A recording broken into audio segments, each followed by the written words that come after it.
your blindness was kind of a sudden thing and you were more in your later years. How did you recognize, is there any advice you would give people who are maybe in the process of losing their vision or who had just lost their vision is there anything that you can say to assure the people around you that everything's going to be good?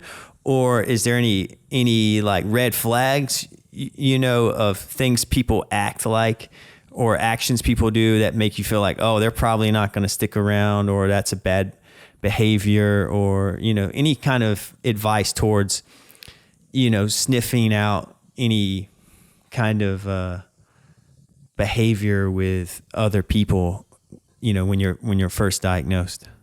That's this multi-part question. I think one of the first things I would tell someone who might be new to their sight loss is I lost my sight at 29. Yes, I got to live my life and learn to drive and see my first three children born, and then nothing much after that. And so I would not take my journey back, though.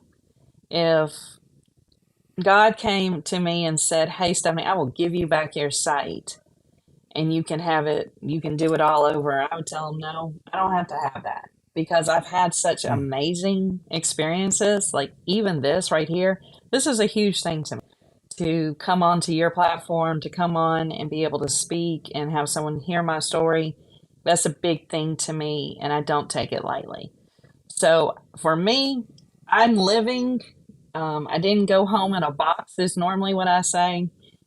And so I want to do everything I'm big and bad enough to do until I take my last breath. I want my children to say, hey, my mom did everything she could, and she did more than a mom who had no reason to not do anything. So I am the PTA mom. I'm the one making breakfast for the teachers. I'm at the bus stop with them. I'm doing everything I can to be mom with my children. So I think some of the other things I would just say is, if you're feeling, discernment is this important thing. And if you're feeling like people are starting to pull away from you, it's okay to say, hey, I know you may be uncomfortable with what's going on with me right now. I'm uncomfortable with it. I appreciate your friendship. I appreciate you being here. But if you need to step back, for a moment until I get it together so I can show you how independent I can be, I can appreciate it. Not everybody is going to be in your life forever. Some people, I do believe, are only for a season, and some people are to teach you, and that your circle changes, and your circle should evolve. So I know that's probably a hard thing to hear, but that's just the facts of life. And that would be the same thing that even if you were sighted all your life, your circle of friends should be evolving. People may not stay in your life. They may not like what you've gotten into or what you were doing, or your employment or job may pull you away from people in your life, and things change and you lose contact with people. So, and then I guess my other thing I would say is don't tie everything to your blindness. I tell my students all the time, you get the light bill and it's extremely high and you can't pay it. Well, you can't pay it not because you're blind. You can't pay it because everybody can't pay their light bill. Everyone is going through high prices at the grocery store. It's not because you're blind. People, yes, there are some times when people do walk out of your life because of the blindness and they can't handle it. But that's not the case for everything. It may have been that you outgrew somebody and you're on a different path than where they are. So don't tie everything to your blindness. Make sure that and don't be afraid to talk about it. If you need help, if you need to go and contact a counselor, even if they don't have any experience with dealing with someone who has lost their sight, still there might be some other portions of you that you just need to talk about that can help with the overall journey. So those are the things I would say. All really great advice and very well said. Yeah, I strongly recommend people talking to doing therapy or talking to a counselor.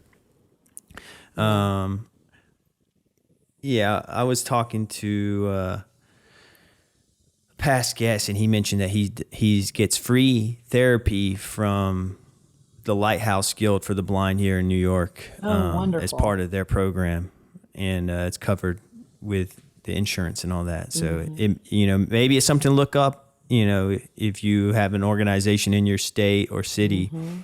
maybe see what benefits you can take advantage of. But yeah, and what's cool about that counseling is it's targeted specifically for vision loss. Yes, yes. And there's some Yeah. great programs across the nation that recognize that this is something, like you said, the mental health of the blindness has to be addressed just as much as the physical condition of the blindness. Yeah. Unfortunately, we don't see Mm-hmm. it enough being addressed, but there are some facilities out there, and just, I mean, no matter what, no matter where you are on your sight loss, there are organizations that there are consumer groups so that you can meet other people like yourself. I do think that that's important. Talking to Mm-hmm. people who may have your same condition, may not have your same condition, just so that you learn, hey, how do I tell the shampoo and the conditioner from each other? Put a rubber band on one of them. So, maybe you're passing that trick on to someone before they even get into class. It's sometimes those little things that Yeah. come out in a conversation that mean more than a formal lesson. Oh, 1,000%. Yeah. 1,000%. And I kind of like the idea, of talking, maybe reaching, men, because I think with men, it can be kind of different in the sense like Yes. the male ego dealing with blindness, and there's a lot of, you know, societal pressure to, you don't need therapy, Yeah. that kind of thing. Just kind of do it. Just do it, and sometimes it's like, it's all right if you're a dude and you're struggling mentally processing vision loss or with your disability. Hmm. There's nothing wrong with that, and it's natural. I have a student that waited 25 years before he reached out for any type of services. And in Exactly. That's 25 years he of 25 years, he gave up. of being behind, Yeah. and 25 years of not trying or learning a cane, and Yeah. having the freedom of using the cane, Being and all the dependent skills that on come with someone it. else, Mm-hmm. for Yep. 25 years. Who knows what he could have done? But Yeah. everybody's a little different. So I think you're right. Sometimes we're ashamed of it. I think me learning about disabilities and their role through history helped me a lot have a good perspective on that. Even though disabilities means without abilities, I still have abilities. Mine are just different from yours. And they should be. We're two different people. And when you start to look at it that way, I think, and when you understand how society has treated individuals with disabilities, and understand that blindness is still one of those disabilities that is very unknown, and we fear what we don't know as a community. And so I walk into somewhere, I say, "Hey, I'm blind," or they see the white cane, and then it's an automatic, I don't know about this.